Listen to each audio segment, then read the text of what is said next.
Hi, welcome to 2-Minute Writing Tips. I'm Kirsten and I'm a writer and content strategist.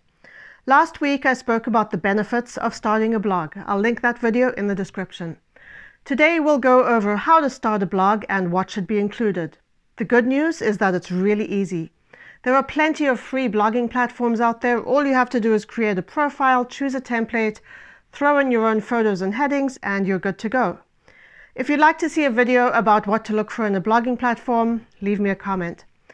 Now here are some basic things you need to consider from the outset. Number one, your blog name.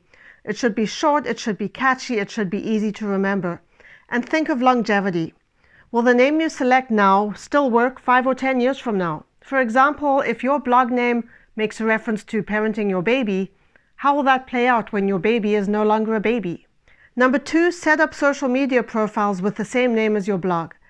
This is important because social media is going to be a primary source of traffic, at least in the beginning.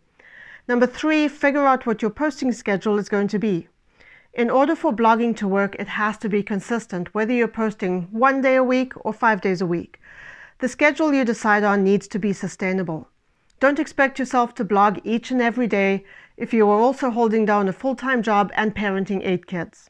And finally, give people a way to contact you. Set up an email address that is separate from your regular email and use that for blog correspondence only.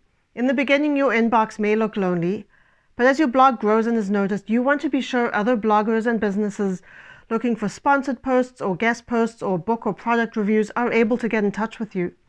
Starting a blog is an involved topic. Let me know in the comments if you'd like me to do a longer video about it. That's it for today. I'll see you tomorrow.